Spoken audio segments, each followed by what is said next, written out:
Então, vamos cantar, Cacá e Rita, para a gente poder rezar e começar bem esse segundo exercício. Vamos então nos recolher e cantar.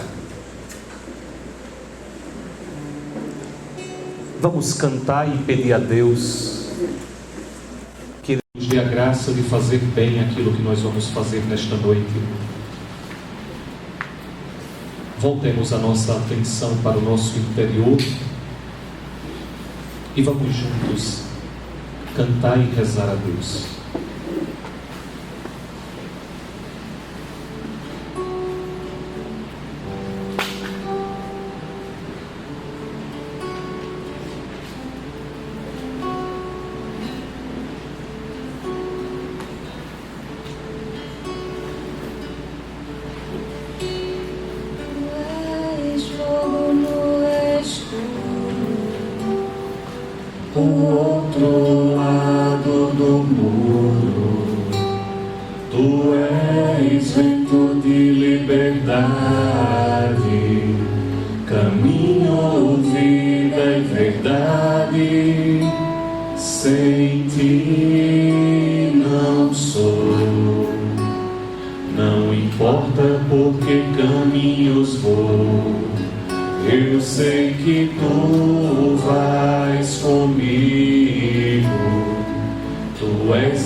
Tu és o meu canto, mesmo quando estou no pranto. Tu és o meu destino, és verdade, és vida e caminho. Tu és o meu canto, tu és o meu canto, mesmo quando estou no pranto. Tu és o meu destino, és verdade, és vida e caminho. Vamos começar novamente juntos. Tu és fogo no escuro. Tu és fogo no escuro. Vamos juntos, cantemos. O outro lado do muro. Tu és vento de liberdade, caminho, vida e verdade. Sem ti não sou, não importa por que caminhos vou. Eu sei que tu vais comigo. Tu és a certeza no perigo. Forte, juntos cantemos. Tu és o meu canto, mesmo quando estou no pranto. Tu és o meu destino, és verdade, és vida e caminho. Mais uma vez, forte, juntos. Tu és o meu canto, mesmo quando estou no pranto. Tu és o meu destino, és verdade, és vida e caminho. Em nome do Pai, e do Filho, e do Espírito Santo. Amém. Vamos nos colocar na presença de Deus, que se antecipa a nós e já nos esperava aqui. Vamos pedir a Jesus que Ele toque hoje o nosso coração e o nosso entendimento. Aquilo que nós pensamos e sentimos. Vamos pedir a Jesus que nos dê o seu Espírito para que nós tenhamos a sabedoria necessária para que nós tirarmos frutos desse exercício. Senhor Jesus, nós reconhecemos que Tu és o Senhor das nossas vidas. E por isso estamos aqui novamente para caminhar contigo até a Páscoa. para nós fazermos os nossos percursos nos nossos desertos e assim nós sairmos ressuscitados contigo disso. Por isso nós te suplicamos o teu Espírito, para que Ele nos dê os teus sentimentos, para que Ele nos ensine a rezar, para que Ele nos ensine a tirar proveito espiritual daquilo que Tu vais nos dizer hoje. Vinde, Espírito Santo, enchei os corações dos vossos fiéis e acendei neles o fogo do vosso amor. Enviai, Senhor, o vosso Espírito, e tudo será criado, e renovareis a face da terra. Oremos. Ó Deus, que instruístes os corações dos vossos fiéis, fazei que apreciemos retamente todas as coisas, segundo o mesmo Espírito, e gozemos sempre de sua consolação. Por Cristo Senhor nosso. Amém. Em nome do Pai, e do Filho, e do Espírito Santo. Amém.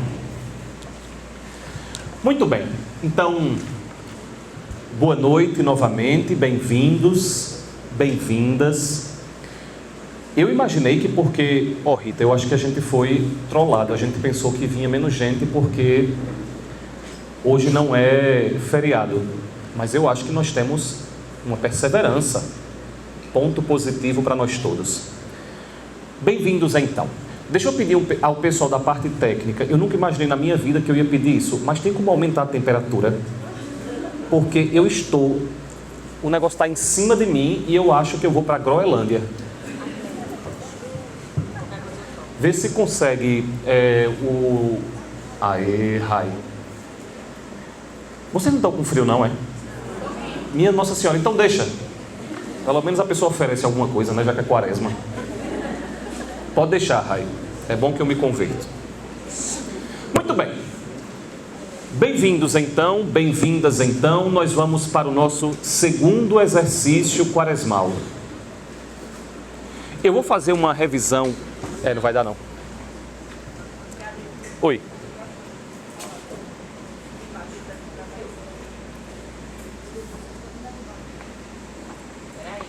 Beleza. Oi. Oi, oi, oi. Oi, oi, oi. Oi. Oi, oi, oi. Vamos ver se vai. Vai mais ou menos. Vai não. Deixa eu trocar, vai falando alto. Vamos dar aula que é melhor. Inclusive tem uma aluna minha aí. Cadê minha aluna?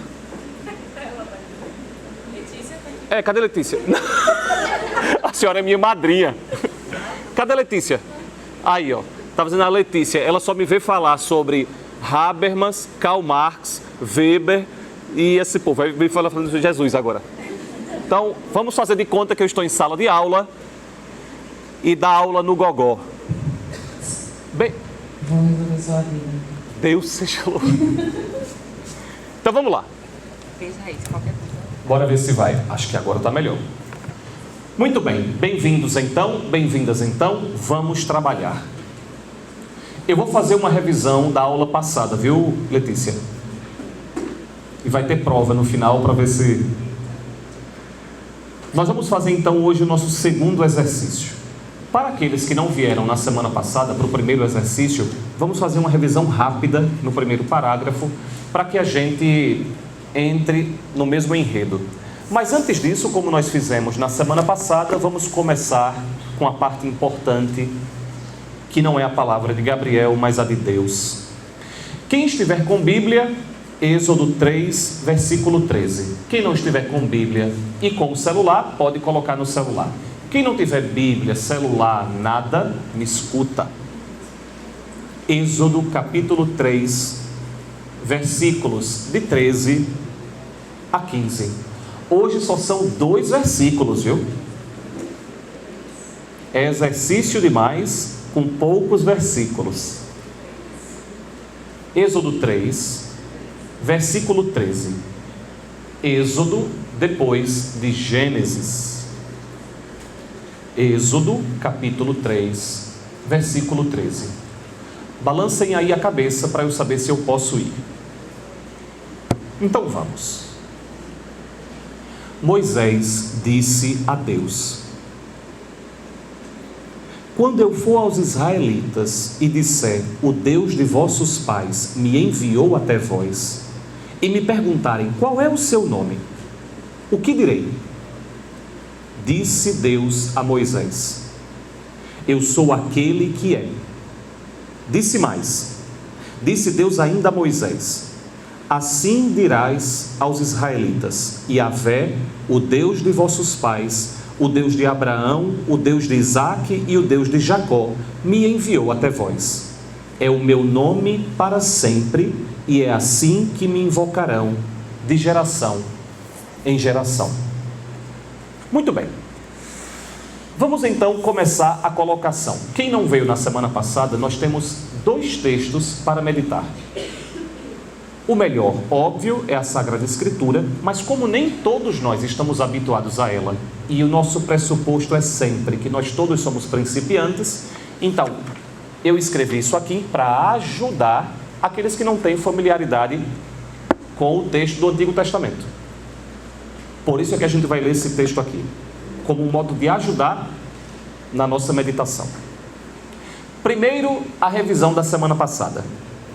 No exercício da semana passada, nós vimos que Deus se apresenta a Moisés na figura de uma sarça ardendo, que queima sem se consumir. Vimos que aquilo é uma imagem da própria Trindade, mas também da alma unida a Deus. Ela queima, abrasada, incendiada por seu amor. Moisés então recebe uma missão. Ele deverá ir ao faraó em nome de Deus para exigir a libertação dos israelitas, porque disse o próprio Yahvé. Eu tenho uma interna sobre Yahvé. Vou ver se eu conto até o final. Porque disse o próprio Yahvé, eu vi a miséria do meu povo que está no Egito. Ouvi seu grito por causa dos opressores, pois eu conheço as suas angústias. Eu queria então começar por aí. Começar com o fato de que Deus nos vê, Deus nos ouve, Deus conhece as nossas angústias. E Deus suscita profeta que nos ajudem. Deus suscita em nós um profeta para ajudar os demais. Olhem para mim. Nós dissemos no exercício passado que Moisés nasce no Egito que escravizava o povo judeu. Moisés, sem saber que é judeu, é criado por uma mulher da família real egípcia. Ele se dá conta que é judeu, comete um crime, ele então foge do Egito, encontra uma família, se casa e ele passa a ser pastor de ovelhas. E nesse contexto ele está pastoreando ovelhas e escuta uma voz que lhe chama. E do meio da sarça, ardendo, Deus fala com ele. E Deus lhe dá uma missão. Qual é a missão de Moisés? A missão de Moisés é: vá até o faraó e diga que eu estou mandando libertar o meu povo. E aí Moisés diz o que talvez muitos de nós diríamos: beleza, eu vou. Deixa comigo que eu vou. Quer que eu vá agora? Se quiser que eu vá agora, eu vou agora. Vejam, é claro que Moisés não quer ir. Entre outros motivos, por quê? Porque Moisés diz o seguinte: a minha língua é pesada. Os exegetas dizem que Moisés provavelmente tinha algum problema na fala. Moisés provavelmente era gago. Moisés diz assim: como é que você quer que eu vá até o faraó, exija que ele liberte o seu povo, e a minha maior capacidade é falar desse modo? Veja, como é possível isso? Mas tem uma coisa que é muito importante já desde agora, é dizer assim: vejam o que Deus diz a Moisés: eu vi a miséria do meu povo, ouvi o seu grito, conheço as suas angústias. Eu queria que nós começássemos o exercício de hoje nos dando conta disso. Deus me vê, Deus me ouve, Deus conhece as minhas angústias. Deus não é um estranho a mim. Eu não sou um estranho a Deus. E vejam, isso já é coisa demais. Estão lembrados no exercício passado que eu dei um banho de água fria na gente, porque a gente se acha a última Coca-Cola do deserto e tem a sensação de que Deus deve olhar para mim? Lembram disso? Lembram que no exercício passado a gente foi conversando que é desproporcional o meu tamanho e o tamanho de Deus e que por isso nada justifica que Deus olhe para mim? Muito bem, esse Deus está dizendo que Ele não somente olha para mim, Ele me ouve e Ele conhece as minhas angústias. Isso para a gente já deveria ser um caminho de libertação interior, um caminho de paz interior. Imaginar que esse Deus, o Senhor dos exércitos, olha para mim, me ouve e conhece as minhas angústias, já nos dá um pouco a temperatura de quem é esse Deus com o qual nós estamos falando. Moisés, no entanto, se sente incapaz de uma missão desse tamanho, dizendo: quem sou eu para ir ao faraó e fazer sair do Egito os israelitas? Essa pergunta já passou na cabeça de todos nós em algum momento. Vejam, quem sou eu para assumir essa missão que Deus me dá? Quem sou eu para conseguir ser pai ou mãe de uma criança? Quem sou eu para conseguir lidar com uma doença dessas? Vejam, todos nós já fizemos essa pergunta de Moisés. Moisés, diante da convocação de Deus, Moisés, diante da missão que Deus lhe dá, Moisés faz uma pergunta: quem sou eu? E eu gostaria que nós todos agora fizéssemos memória de algo que apareceu na nossa vida e a gente se perguntou: quem sou eu para lidar com isso? Quem sou eu para sustentar isso? Quem sou eu para assumir uma missão desse tamanho? Eu escuto muitas vezes dos membros da comunidade quando vão ter filho, que é assim: meu Deus, quem sou eu para ser pai de uma criança? Uma das nossas disse: eu não consigo dar 5 passos sem bater nas coisas. Como é que eu vou ser mãe de uma criança? Veja, quem sou eu? Mas isso somos todos nós. Quem sou eu? Larissa de vez em quando se pergunta, né? Como é que eu vou ser médica? Meu Deus do céu. Veja, quem sou eu? Quem sou eu? Todos nós, escutem, todos nós convivemos de tempos em tempos com essa pergunta. Quem sou eu para dar conta? Quem sou eu para sustentar? Quem sou eu para assumir? Deus, porém, afirma de modo categórico, cheio de autoridade: eu estarei contigo. É a confiança na companhia de Deus que faz Moisés ultrapassar seu medo. O problema, lembrem da semana passada, o problema é que nós perdemos a noção da presença de Deus. Especialmente depois disso aqui, que nos agita, nos inquieta, nos torna barulhentos, dispersos, cansados. Especialmente depois disso aqui, quantos de nós, durante o dia, percebemos que nós estamos na presença de Deus? Que Ele está conosco, que nós temos a companhia dEle, que a palavra dEle é a autoridade para as nossas vidas. Escutem, é Deus quem diz: eu estarei com vocês. É Deus quem diz, a confiança em Deus, a segurança quem nos dá é Deus. Nós todos vamos nos perguntar sempre: quem sou eu? Quem sou eu? Quem sou eu? É Deus quem diz: eu estarei contigo. O diálogo então chega a um momento interessante. Moisés quer saber o nome desse Deus que fala com ele. É curioso que esse homem, vejam só, é curioso que esse homem esteja falando com Deus há um certo tempo, trocando impressões e recebendo missão, e só agora se dê conta de que não conhece a identidade de quem lhe fala. Vejam só, nós todos aqui, se nós conhecemos uma pessoa que nos era desconhecida, em algum momento a pergunta é natural: como é seu nome? Vejam, Moisés vê uma coisa estranha. Lembram da semana passada? Moisés vê um fenômeno estranho. Moisés passa a conversar com Deus e em nenhum momento Moisés pergunta: qual é o seu nome? O que significa isso? É assim com todos nós. Ninguém conhece a Deus de uma vez por todas. E aqui está o desafio e o encanto de ter fé. Qual é o desafio? É porque você nunca sabe a história inteira e você precisa apostar as suas fichas. E qual é o encanto? Porque é belíssimo apostar a vida em pouco a pouco e conhecendo a identidade de Deus. Escutem, a experiência com Deus tem um desafio que incomoda e um encanto que é arrebatador. A experiência com Deus é sempre Deus que vai me mostrando quem Ele é.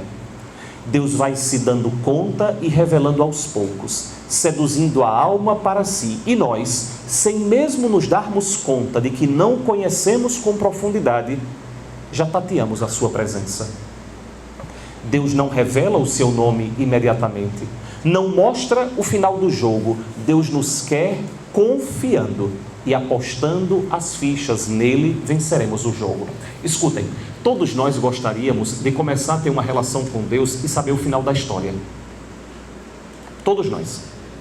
Todos nós gostaríamos de começar o segmento com Jesus Cristo e saber assim, pronto, aí depois vai ser como? Depois vai me pedir o quê? Depois, eu, por exemplo, quando penso na comunidade, me lembrei agora de Kiara dizendo, se eu soubesse no primeiro dia tudo o que eu iria passar, eu teria morrido imediatamente. É óbvio que eu não sou Kiara, mas eu poderia dizer assim, se eu soubesse, há 17 anos atrás, tudo aquilo que eu precisaria passar para conduzir a comunidade adiante, eu certamente não teria suportado. Por quê? Porque Deus não mostra tudo no começo. Deus não apresenta o final do jogo no começo do jogo. A experiência com Jesus Cristo é, eu tenho que apostar as minhas fichas todas nele, sem saber como as coisas vão caminhar. Você assina um cheque em branco. A experiência com Deus é pular, sem saber o que você vai encontrar lá embaixo. Agora sejamos francos, é somente com Deus isso? Quando você casou com seu marido, casou com sua esposa, você sabia no que ele ia se transformar depois? De jeito nenhum. Inclusive, muito provavelmente, quando vocês pensaram em casar, talvez ele até nem mostrasse, ou ela nem mostrasse tudo, né? Depois é que as coisas vão ficando mais claras. Veja, você não sabe tudo, você vai. A mesma coisa é com Deus. Do mesmo jeito é com Deus. A nossa experiência com Deus é desse modo. Nós apostamos tudo nele. Agora, vejam a pergunta de Moisés. A pergunta de Moisés tem um motivo claro. Quando eu for aos israelitas e disser, o Deus de vossos pais me enviou até vós, e eles me perguntarem qual o seu nome, o que eu direi? Atenção para isso, tá? Olhem para mim e observem, porque isso é muito importante. Aqui nós precisamos explicar uma coisa. Vejam, a pergunta de Moisés é, quando eu for até o seu povo, vejam como é que Moisés ainda se relaciona com o povo judeu, viu? É assim, é o teu, não é o meu não, viu? Moisés ainda tem uma relação delicada aí com o seu povo. Quando eu for conversar com o teu povo e eu disser, Deus me enviou até vocês, qual é o nome que eu devo dar a você para eles? Aí nós precisamos de um contexto. Observem, no Egito, o politeísmo era uma realidade. Na verdade, os egípcios achavam estranho e até tolo que os judeus professassem a fé em um único Deus. Por que tolo? Porque na cabeça dos egípcios era assim, homem, qual é o sentido que faz? Se a gente pode apelar para vários, por que ter um só? Se eu posso ter um Deus para a cura, um Deus para a família, um Deus para os cachorros, um Deus para a chuva, um Deus para o sol, um Deus para o vento, um Deus para a colheita, por que é que eu, podendo ter vários deuses, eu vou ter um só? Então, para os egípcios, era tolo ser monoteísta. Assim como para nós cristãos hoje, a tentação é a mesma. Somos nós acharmos em determinados momentos, pronto, só foi falar do Deus da chuva que, para quem estiver acompanhando a gente, está chovendo agora do nada. Em Recife pode chover do nada o tempo todo. Mas eu provoquei o Deus da chuva e ele se chateou. Os egípcios então achavam uma tolice os judeus terem um Deus só. Assim como nós, de tempos em tempos, somos provocados por essa questão. Por que não ter vários e só ter um? Porém, após 400 anos de escravização, não é de causar estranheza que o politeísmo egípcio, em alguns casos, tivesse seduzido o monoteísmo israelita, como nós hoje. Atenção, faria muito bem aos cristãos que o primeiro mandamento fosse meditado com muita seriedade. Não terás outros deuses diante de mim. O monoteísmo professado não significa necessariamente uma existência devotada a um único Deus. Podemos ser monoteístas de boca, mas de um coração politeísta. Muitas vezes achamos que negar a fé é assumir uma atitude de ateu, mas não. A ira de Deus no Antigo Testamento não costuma ser por abandoná-lo, mas por colocar outros ao seu lado. Daí porque, às vezes, os profetas chamam Israel de adúltero, de prostituído, porque se deita com outros deuses. A pergunta então é: a que outras coisas, pessoas, projetos, nós damos o valor de deuses nas nossas vidas? Vejam só, no tempo de Moisés, o Egito era politeísta. Os judeus eram uma porção de povo monoteísta. A pergunta então de Moisés para Deus se justifica por quê? Porque no tempo de Moisés, 400 anos depois de escravização do povo judeu, muitos judeus flertavam com o politeísmo. Então a pergunta de Moisés é assim: beleza, eu vou dizer, Deus falou comigo. As pessoas vão dizer, qual? Me diga então qual é o seu nome para eu falar qual é, entre todos os deuses, o seu nome. Escutem. Eu tenho a impressão de que nós, cristãos, eu desafio vocês que estão aqui, vocês lembram, não precisa levantar a mão não, mas eu desafio vocês a responderem para vocês mesmos qual foi a última vez que vocês confessaram um pecado contra o primeiro mandamento. Qual foi a última vez que vocês disseram, tenho vivido como se eu tivesse outros deuses? Porque muitos de nós podemos ser monoteístas de boca, mas de um coração politeísta. Podemos ser monoteístas de culto, mas nas nossas atitudes politeístas. Escutem, o contrário de ter fé não é necessariamente ser ateu.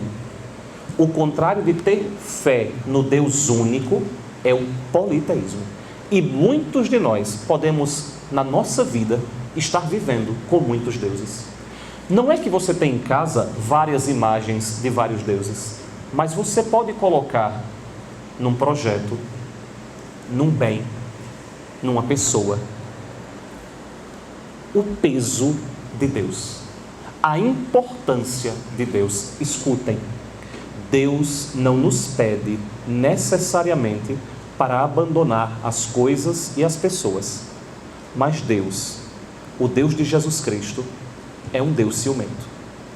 Então, se você tem outras coisas e outras pessoas, precisa aprender a amar Deus em todas elas. Amar todas essas pessoas e essas coisas, vendo nelas a presença de Deus. Aquilo que eu tenho, portanto, de bens, o meu carro, o meu apartamento, o meu trabalho, mas também a minha esposa, o meu esposo, o meu filho, a minha mãe, o meu pai, todas essas coisas devem estar abaixo de Deus. E quem diz isso não sou eu, é o Deus de Moisés. Deus deve estar acima de todas as coisas, absolutamente acima de todas as coisas. Tanto é verdade, escutem isso, se vocês pegarem a Sagrada Escritura, especialmente o Antigo Testamento, principalmente os primeiros livros, mas depois também os profetas, como Moisés, Isaías, Elias, todos eles, profetas a Israel, é quando Israel passa a colocar do lado do Deus verdadeiro outros deuses. Por isso é que esses profetas chamam Israel de adúltero e prostituído. Por quê? Porque Deus quis fazer uma aliança com o seu povo. Deus quis realizar um matrimônio com o seu povo. Escutem, aquilo que no Gênesis se realiza entre Adão e Eva, Deus deseja realizar com um povo e depois deseja realizar com cada um de nós. Deus deseja desposar a alma de cada um de nós. Deus deseja fazer arder uma sarça ardente dentro de nós. E se nós temos outros deuses, se vivemos como se nós tivéssemos outros deuses, nós nos tornamos adúlteros. Nós nos tornamos prostituídos para os profetas. No Egito, os deuses tinham muitos nomes. Por isso Moisés quer saber: qual é o nome de Deus para que ele revele o nome correto, para que a adoração seja correta, para que a libertação seja efetiva? Escutem, não somos nós que damos um nome a Deus, é Ele que revela o seu nome. A nossa tentação é imaginar que nós podemos dizer a Deus quem Ele é e o que Ele deve fazer. Essa é uma outra tentação permanente para todos nós. Vejam, a pergunta de Moisés é: qual é o teu nome? É Deus quem revela o seu nome, é Ele quem diz o que nós devemos fazer. E a nossa tentação somos nós ensinar a Deus qual é o nome dEle e ensinar a Deus o que Ele deve fazer. Vejam, se nós somos verdadeiramente monoteístas, se nós somos verdadeiramente seguidores de Jesus Cristo, nós temos que confiar que a condução que Deus faz da minha vida é aquilo que Ele deseja para a minha vida e, portanto, é aquilo que deve ser feito. É uma aposta. É uma aposta. Isso não significa, obviamente, desresponsabilizar-se pela própria vida, porque lembrem da pergunta de Jesus àquele cego: o que queres que eu te faça? Vejam, Jesus pergunta o que nós queremos. Jesus pergunta o que nós queremos. Mas nós sempre temos que escutar a pergunta vinda dele, a resposta vinda dele. Ele é o critério, é ele quem diz o seu nome, é ele quem diz quem ele é. Agora vejam a resposta de Deus para Moisés. A resposta é enigmática: eu sou aquele que é. Em outras traduções veremos: eu sou o eu sou. Aqui nós precisamos subir um pouco mais para entendermos. Ok, minha gente, vamos subir um pouco mais o nível, tá? Nós precisamos subir um pouco mais para entendermos, e seria impossível nós darmos conta dos muitos significados dessa resposta. A primeira coisa importante é entender que no mundo judaico, o que é no mundo judaico o significado do nome? O nome não é um simples substantivo que se dá a uma pessoa. O nome é a identidade, o projeto de vida da pessoa. Por isso, o nome de Jesus não é aleatório.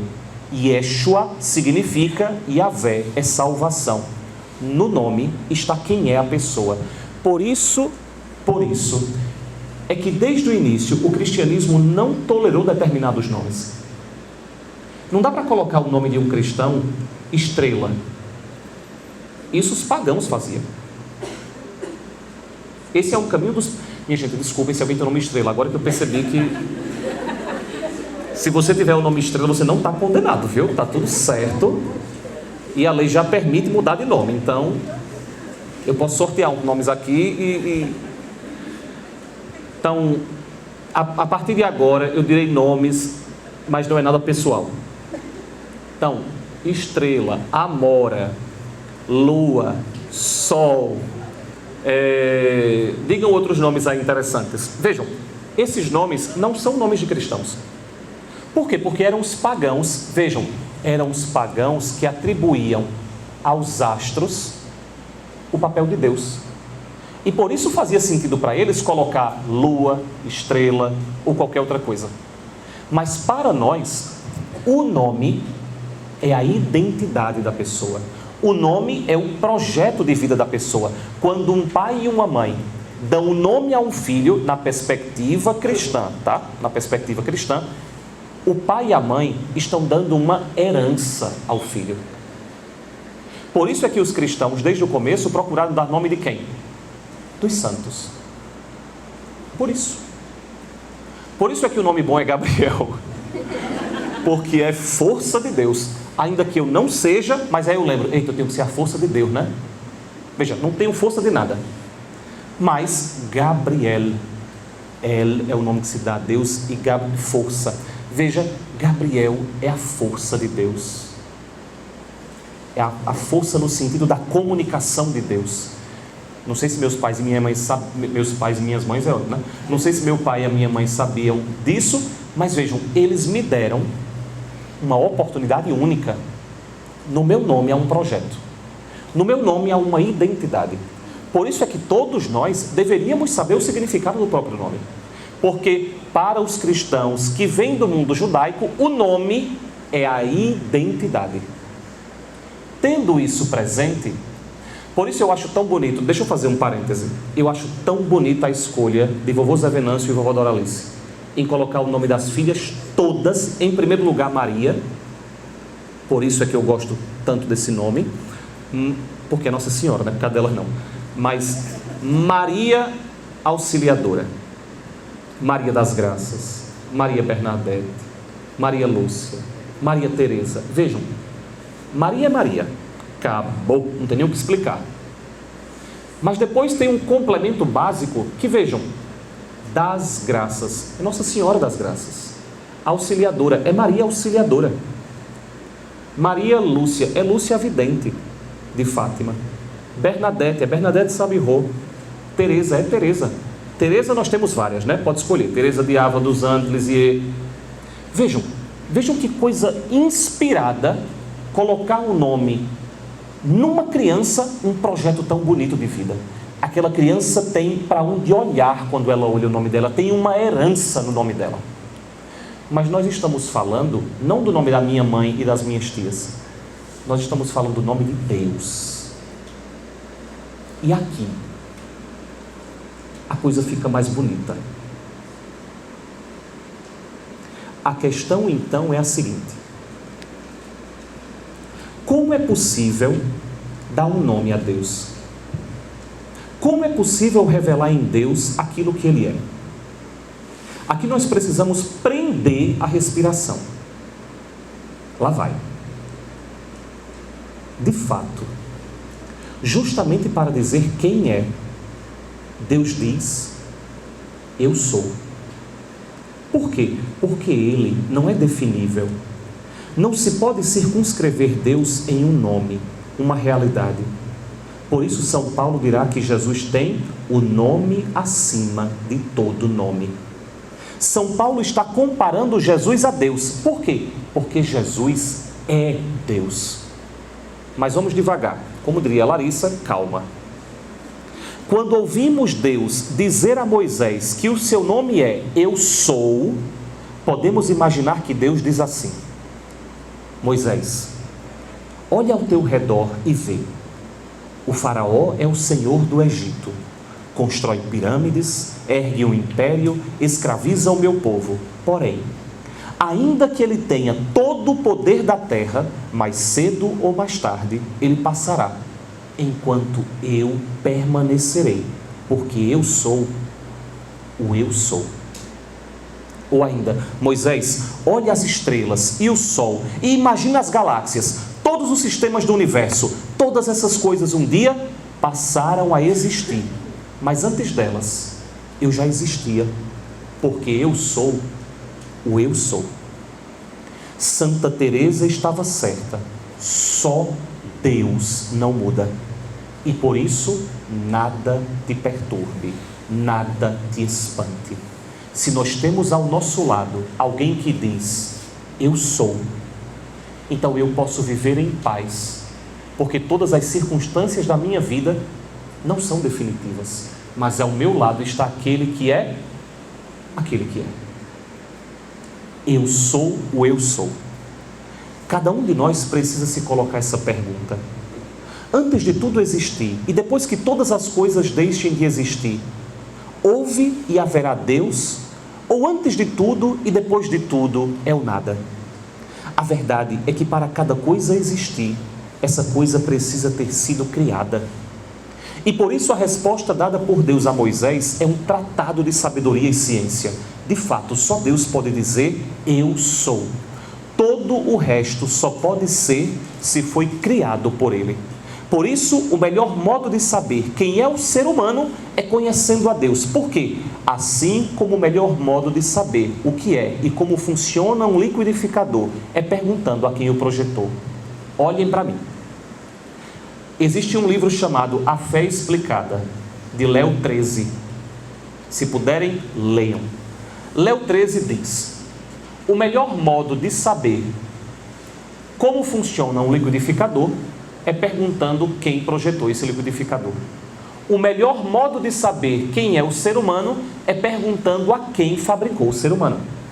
Por isso que se eu confesso, se eu professo, se eu creio que somente Deus é, significa então que todas as outras coisas só existem porque Ele a criou. E por isso, o melhor modo de nós sabermos quem nós somos é perguntando a Deus. O ser humano é aquilo que Deus diz que ele é. A verdade é que o antropocentrismo só encontra seu significado mais profundo quando relacionado com o teocentrismo. O homem e a mulher encontram sua verdadeira inteireza quando estão vinculados a Deus. Por isso, a grande Teresinha do Menino Jesus disse: eu sou o que Deus pensa de mim.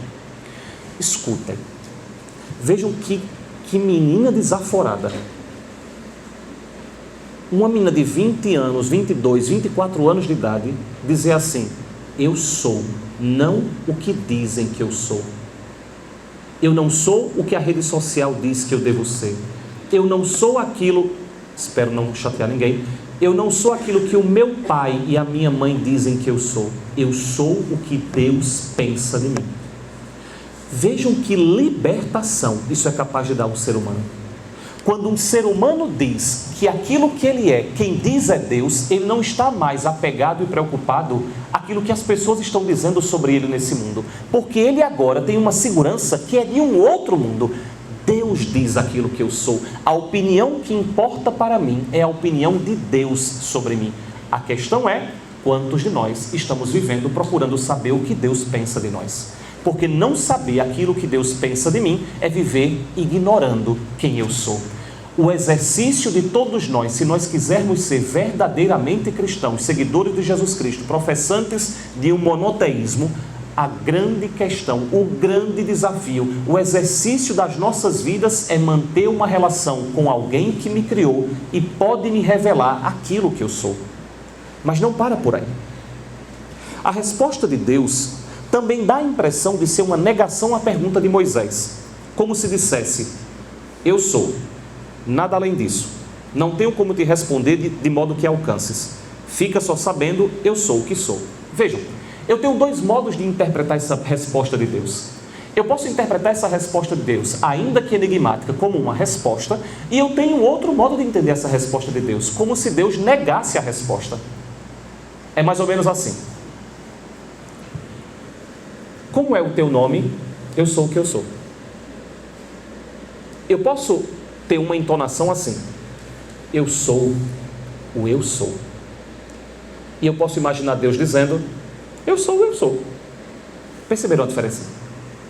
Deus pode ter querido sair pela tangente com Moisés. Quando Deus diz a Moisés: eu sou o eu sou, eu sou aquilo que eu sou, é como se ele dissesse a Moisés: Moisés, te coloca no teu lugar, tu nunca vai entender aquilo que eu sou. Vejam, Deus então pode dizer: eu sou o eu sou. No livro dos Juízes, Manoha faz a mesma pergunta a Deus, que lhe responde: por que indagas o meu nome se ele é um mistério? A resposta de Deus para Moisés continua sendo um enigma, algo escondido, misterioso. Só Deus poderia revelar seu próprio nome, a sua verdadeira identidade, o seu rosto. Tanto é verdade que Moisés vai desejar ver o rosto de Deus, mas isso lhe será sempre impossível, vendo apenas a sombra. A menos que prendamos a respiração. o próprio Deus se colocasse no mesmo nível do ser humano e assim pudesse revelar o seu nome, o seu rosto, o seu jeito, os seus segredos, a menos que Deus se tornasse um humano. E foi o que ele fez em Jesus Cristo. Veremos que Jesus veio para isso, para revelar o nome de Deus, o rosto de Deus, para acender uma sarça dentro de nós. Veremos que Deus veio se oferecer. Esse será o nosso terceiro exercício. Recapitulando, nós vimos no exercício passado que Deus se apresenta a Moisés como uma sarça ardente. Essa sarça é a imagem da Trindade. Essa sarça é a imagem do que Deus deseja realizar com cada um de nós. Nós todos, pessoal, nós todos somos convidados por Deus a ter uma vida semelhante a essa sarça. Nós todos somos chamados por Deus a viver aquilo que São João da Cruz chama a chama viva de amor. Mas o que nós vimos hoje é que quando Deus começa a conversar mais aprofundadamente com Moisés, e Moisés pergunta o nome de Deus, o que Moisés está tentando, procurando o nome, é circunscrever Deus, é explicar Deus, mas Deus não se explica. Não é possível que nós expliquemos Deus completamente, nós não conseguimos entender Deus completamente. Mas vejam, nós podemos perguntar o nome dele, e é ele quem deve dizer o próprio nome. A nossa grande tentação é dizer qual é o nome de Deus. A nossa grande tentação é dizer a ele como ele deve ser. É ele quem diz o próprio nome. Nós vimos que o nome é a identidade da pessoa. O nome na Sagrada Escritura revela quem é a pessoa. O nome na Sagrada Escritura revela o projeto de vida dessa pessoa. Quando Deus diz então, eu sou o eu sou, o que ele está querendo dizer, entre outras coisas, é que todas as coisas um dia vão acabar e ele permanecerá sendo, porque só ele é. As coisas um dia passaram a existir, mas Deus existia antes de todas as coisas. Por quê? Porque ele é o único que verdadeiramente é. E se nós dizemos que Deus é o único que verdadeiramente é, significa que ele nos criou. E se ele nos criou, ele pode dizer quem nós somos. O melhor modo, portanto, além de fazer terapia, para saber quem nós somos, é ter vida espiritual. E eu vou ser, me desculpem a galera de psicologia, tem uma parte em nós que nem Freud, nem Lacan, nem Winnicott, nem Melanie Klein, nem Caio, nem Paulo, nem Duda, nem ninguém é capaz de nos revelar, porque diz Santo Agostinho, ele é o mais íntimo dentro de mim. Existe uma parte dentro de mim que eu não consigo acessar, senão junto daquele que criou essa parte mais escondida. Porque existe uma parte escondida dentro de nós, inclusive, que nós queremos negar, que nós queremos esquecer, que nós queremos deixar de lado.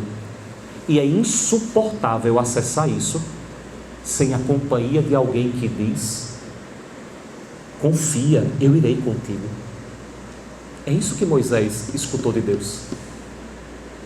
O que Moisés escutou de Deus é isso, confia, eu irei contigo.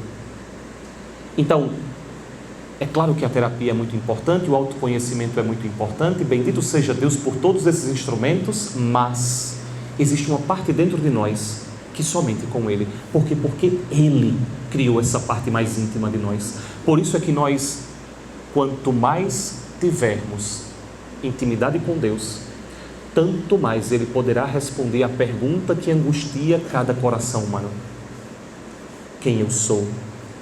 De onde eu vim? Para onde eu vou? Essas perguntas só Deus pode responder para nós. Todo o resto é conjectura.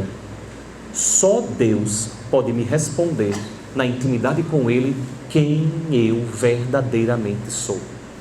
Só Ele tira de dentro de mim o susto e o medo de encarar a mim mesmo e saber quem eu sou. Só Ele pode me dizer de onde eu vim, antes do meu pai, da minha mãe, dos meus avós, dos meus bisavós. Só Ele pode dizer de onde eu vim. E só Ele pode dizer para onde eu vou. E por isso, o modo como o nosso coração descansa, como diz Santo Agostinho, é com Ele. Porque só Ele pode responder as perguntas que nós não temos coragem nem de pronunciar para nós mesmos. Só com Ele nós temos essa condição. E quanto mais eu sei quem eu sou, mais eu posso dizer como Santa Teresinha: eu sou aquilo que Deus pensa de mim. E se eu sou aquilo que Deus pensa de mim, eu posso viver em paz. Porque quem diz o que eu sou não é a moda, não é o consumo, não são as pessoas. Quem diz aquilo que eu sou é Deus. E se quem diz aquilo que eu sou é Deus, eu sou um homem livre. Livre de quê? Das expectativas, do que os outros acham. Eu sou livre porque Deus diz aquilo que eu sou. E por fim, a resposta enigmática pode ser uma recusa. Mas essa recusa será respondida.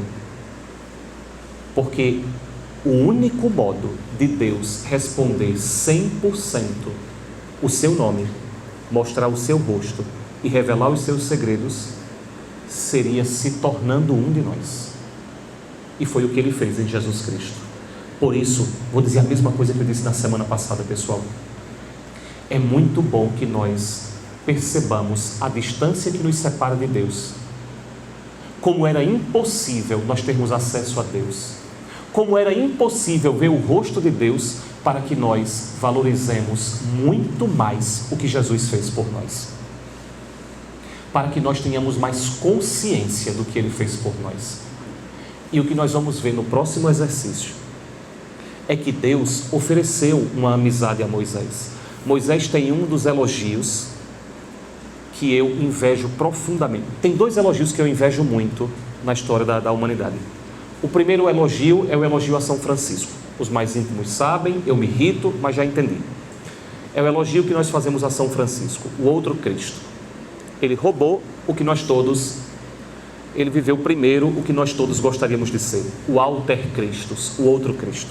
Mas tem um segundo elogio que é feito a Moisés e que eu também invejo muito. O Êxodo diz assim: Moisés era como um amigo de Deus e chegava ao ponto de conviver com Ele como quem o via face a face. Mas vejam que coisa impressionante. Um ser humano que convive com Deus de um modo que parece que ele vê Deus. O que nós vamos ver no próximo exercício é como se dava isso. Como é que Moisés quase via Deus? E depois nós vamos ver Jesus dizendo: não precisa de inveja, porque quem me viu, viu o Pai. Esse será o nosso terceiro exercício, na próxima quarta. Agora, na adoração, o que nós podemos aprofundar? Qual é a fé que eu professo mesmo? De verdade, de boca, mas também de coração. Eu sou monoteísta ou sou politeísta? Escutem, viu? Não me venham com conversa mole. Você é monoteísta. Não vem com essa conversa mole, não. É para ver de verdade, não é somente da boca para fora, não. No coraçãozinho da Silva, no meu trabalho, nos meus relacionamentos, eu sou monoteísta ou eu sou politeísta? Porque nós podemos ter um monoteísmo de boca. E a gente pode achar que a negação de Deus é ser ateu. Mas a negação do Deus verdadeiro é ter outros. Sou monoteísta ou sou politeísta? A segunda pergunta: já perguntei a Deus o que Ele pensa de mim? Quem sou eu para Ele? Já experimentei a libertação de não viver em função daquilo que dizem de mim, mas daquilo que Deus pensa de mim? Terceiro, sou consciente de que Deus tem um projeto, uma missão, um sonho para cada um de nós. procuro conhecer e realizar isso, vivo como quem tem um propósito de vida, porque vejam, Moisés estava lá de boa pastoreando ovelha, viu? Estava lá na vidinha dele, muito bem, obrigado. E Deus diz, eu tenho um projeto para você, eu tenho uma missão para você, eu escolhi um desígnio para você. Nós todos escutem, porque isso é fundamental na vida de um cristão. Um cristão que não vive como se tivesse uma missão, não é verdadeiramente um cristão. Todo cristão tem uma missão fundamental na vida. E é claro, existe a missão de todos. Ser santo, ótimo. Anunciar o reino de Deus, ótimo. Mas cada um de nós, para cada um de nós, Deus criou um propósito na vida. E quem revela isso é Deus. E quando nós temos acesso a isso, nossa vida tem sentido. Nossa vida tem motivo, tem peso. Não é uma vida vivida no nada. Não, nossa vida tem um propósito. Então perguntar isso a Deus. Jesus, para que você me criou? Para que você me fez? Qual é o seu projeto? Que fé eu professo? Eu sou monoteísta ou sou politeísta? Seria massa se os padres me ligassem dizendo, Gabriel, eu confessei um menino da comunidade e pela primeira vez em anos eu vi alguém confessando o primeiro mandamento. Porque eu acho que a nossa confissão geralmente é, eu odeio fulano de tal. Tá ótimo não, mas tem que confessar mesmo, né? Mas eu tenho muita dificuldade de crer que algum de nós... Eu tenho muita dificuldade de crer que algum de nós, nos últimos tempos, meses, anos, tenha confessado assim, Padre, eu tenho vivido como se eu fosse um politeísta. Eu tenho vivido como se eu tivesse outros deuses. Essa é a primeira coisa. A segunda, o que ele pensa de mim. A terceira, qual é a minha missão? Deus fez de Moisés profeta. Deus quer fazer o que com a Aline? Deus quer fazer o que com o tio Zé Filho? Deus quer fazer o que com o Caio? Deus quer fazer o que? Deus quer fazer o que? Deus quer fazer o que? 5 minutos para nós levantarmos, esticarmos as pernas e nós perguntarmos o nome daquele que estará conosco.